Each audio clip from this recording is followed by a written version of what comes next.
ఈరోజు గౌరవనీయులు తెలంగాణ రాష్ట్రాన్ని తన ప్రాణాన్ని పణంగా పెట్టి సాధించినటువంటి గొప్ప ధీర నాయకులు కల్వకుంట్ల చంద్రశేఖరరావు గారి జన్మదినం సందర్భంగా ఎర్రవల్లి గ్రామంలో అంబేద్కర్ గారికి పూలమాల వేసుకొని మరి ఇక్కడ స్థానిక గ్రామస్తులందరూ కూడా కలిసి చేస్తున్నటువంటి పూజా కార్యక్రమాలు యజ్ఞ హవనాది కార్యక్రమాల్లో పాల్గొనడానికి నేను ఇక్కడికి రావడం జరిగింది.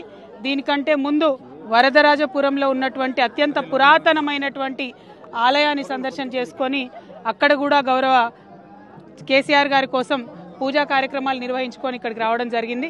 మరి ఇవాళ కేసీఆర్ గారిని తలవని గుండె లేదు తెలంగాణ వ్యాప్తంగా. ప్రతి ఒక్కరు కూడా కేసీఆర్ గారి కోసం ఆలోచన, ప్రతి ఒక్కరు కూడా వారి పుట్టినరోజు అంటే మరి వారు బాగుండాలి, ఆయురారోగ్యాలతో ఉండాలని చెప్పి ప్రార్థన చేస్తున్నట్టుగా తెలియజేస్తూ ఉన్నారు.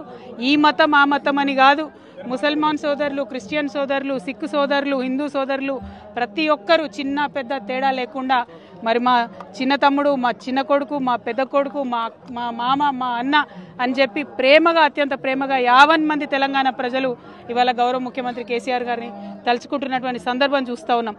ఎందుకోసం ఇంత ప్రేమ, ఎందుకు ఇంత తలుచుకుంటున్నారంటే మాకు అవసరమైనప్పుడు మా హక్కుల కోసం కొట్లాడినటువంటి నాయకుడు. ఇవాళ ఆయన పాలన లేని ఈ 14 నెలల్లోనే ప్రజలను నరకం చూపిస్తున్నటువంటి పాలన ఒకవైపు కొనసాగుతున్నది. కాబట్టి ఇంకా పెద్ద ఎత్తున కేసీఆర్ గారిని ప్రజలు మిస్ అవుతున్నటువంటి సందర్భాన్ని మేము గమనిస్తూ ఉన్నాం.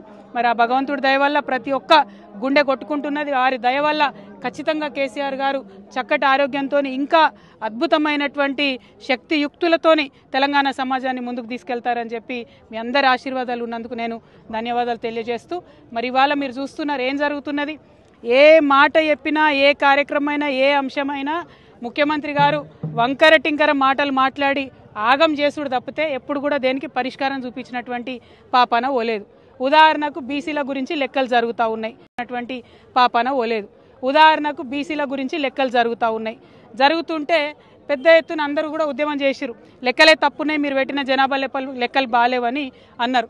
అంటే ఆ మాట పక్కకు పోగొట్టాలి అని చెప్పి ఆయన ఏం చేస్తాడు ముఖ్యమంత్రి గారు అంటే, మోడీ గారు బీసీయా కాదా అనే చర్చ మొదలుపెట్టిండు. ఆయన మోడీ గారి మీద మాట్లాడంగానే ఇటుపక్క బండి సంజయ్ గారు మరి రాహుల్ గాంధీ ఏ మతం అని ఈయన మొదలుపెట్టిండు. అంటే ఏంటంటే ఈయన ఆయనని తిడతాడు, ఆయన ఈయనని తిడతాడు, మధ్యలో మాత్రం వీళ్ళిద్దరు కలిసి ప్రజలను పట్టించుకునే పరిస్థితి లేదు. మాకెందుకు మోడీ గారు బీసీ అయితే ఏంది, కాకపోతే ఏంది, మాకెందుకు రాహుల్ గాంధీ గారు ఏ మతం అయితేంది, ఏ కులం అయితేంది, మేము అడిగేది ఒకటే, ప్రజల సమస్యలు పరిష్కరించండి. మీరు ఏదైతే జనాభా లెక్కలు చేసిరో అవి సరిగ్గా లెక్క పెట్టండి, ప్రజలకు ఏమైతే హక్కులు రావాలో అది సరిగ్గా ఇవ్వండి. మీరు బిల్లు పెట్టండి, కాంగ్రెస్ వాళ్ళు, బీజేపీ వాళ్ళు దాన్ని పాస్ చేయండి. ఇది చేయకుండా ఈ మోడీ గారిది ఈ మతం అని ఒక ఆయన, ఈ కులం అని ఒక ఆయన, రాహుల్ గాంధీ గారిది ఆ కులం అని ఒక ఆయన, మాకెందుకండి? మీరు ఇద్దరు కలిసి ఆడుతున్నటువంటి నాటకం ఇది, డ్రామా ప్రజలకు అర్థమవుతా ఉన్నది. అందుకనే ఇవాళ ప్రతి ఒక్కరు బీఆర్ఎస్ పార్టీని, కేసీఆర్ గారిని గుర్తు చేసుకుంటున్నారు.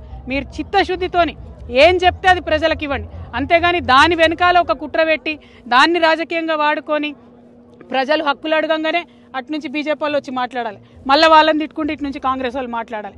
మధ్యలో ప్రజల్ని మీరు అగౌరవపరుస్తున్నారు, అవమానిస్తున్నారు. కానీ మా తెలంగాణ బిడ్డలు చైతన్యవంతులు, రాజకీయంగా అన్ని చూసినాం కుట్రలు, తెలంగాణ ఉద్యమ టైంలో చూసినాం ఎవరేం చేస్తారు, ఎవరేం మాట్లాడతారని. మీ కుట్రలు నడవవు, మీ డ్రామాలు నడవవు. ఖచ్చితంగా జనగణన మంచిగా చేయండి. ఇవాళ 2వ రోజు జనగణన స్టార్ట్ అయ్యి ఒక్క అడ్వర్టైజ్మెంట్ లేదు, ఎక్కడ ఊసు లేదు.